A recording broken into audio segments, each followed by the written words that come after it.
Okay. If somehow you were able to be airlifted directly or teleported directly from 1994 to 2024, you'd notice an awful lot of changes. Primary among them would be the internet. That's true. But the biggest change you'd probably notice about our public conversation is how white people were so openly attacked and denigrated. Yes, a racial group. Hey. So in 1994, you were about 30 years past the civil rights movement. And in 1994, the operating assumption of virtually everyone in the United States was the main lesson of the civil rights movement, of the letter from the Birmingham jail and the Edmund Pettus Bridge and all the different sacred moments that we grew up hearing about. The main lesson of those moments was it is immoral, in fact, unacceptable, to attack people on the basis of their race. Exactly. So then if you fast forwarded 30 years to find the same country engaged in a public hate frenzy against people because of their race, you would find that bewildering. How did this happen? That's crazy. Of course, there would be the discrimination, the institutional racism of hurting people on the basis of their race in hiring, in admissions to schools, in federal contracting, in promotions. There would be all of that. That's right. But there would also be the public manifestation of it, of saying out loud, we just don't like you. You're not as good. You are morally defective because of your skin color. You say this about white people who founded the United States. That's tragic. You'd be shocked by that. And then to turn on the TV and see the president of the United States do the very same thing, you'd think maybe you'd been drinking ayahuasca. Boy. You'd see Joe Biden say things like this. History has thrust one more urgent task on us. Will we be the generation that finally wipes out the stain of racism from our national character? Is he all right upstairs? We've all seen the knee of injustice on the neck of Black Americans. Racism, nativism, fear, demonization have long torn us apart. What are you saying? But a Black parent, no matter how wealthy or how poor they are, has to teach their child, when you're walking down the street, don't have a hoodie on when you go across the street. What? Why? Why? Domestic terrorism from white supremacists is the most lethal terrorist threat in the homeland. What?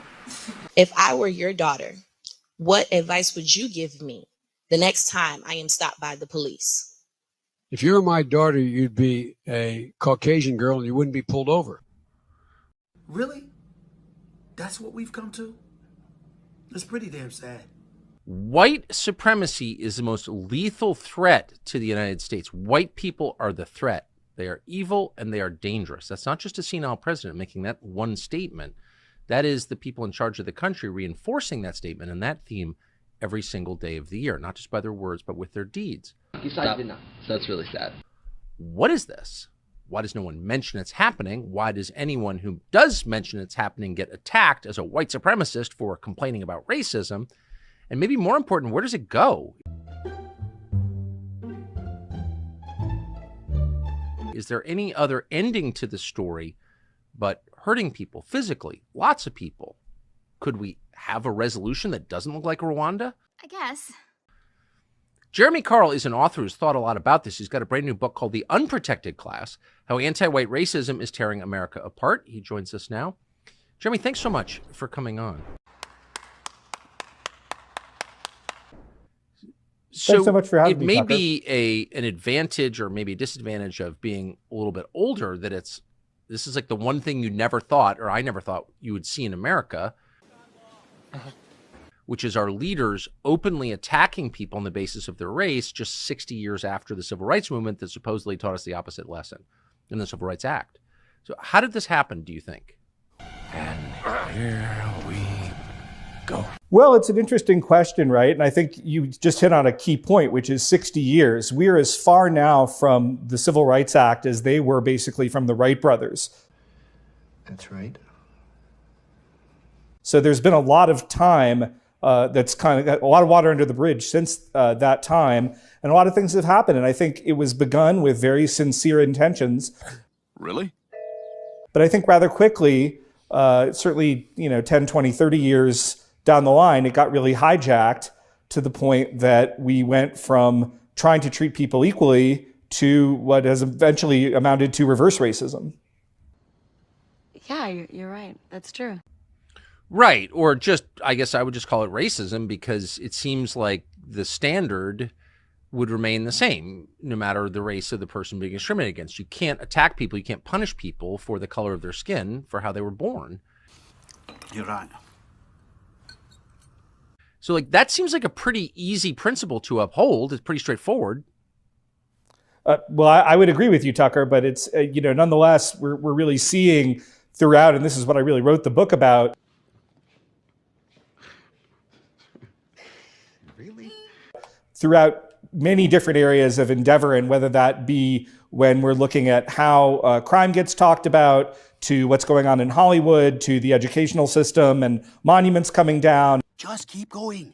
And everything you could imagine, kind of the white person is kind of the great enemy. It's the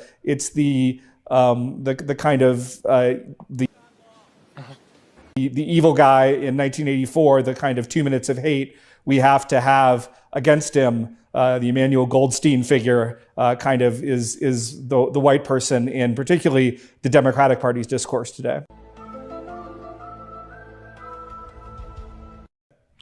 What's interesting, though, is that typically when you see these moments of scapegoating, which are clearly, kind of inherent to people, I mean, they pop up in every society at every time through history. Like there's something in people that wants to separate a small group and like blame all its problems on that group.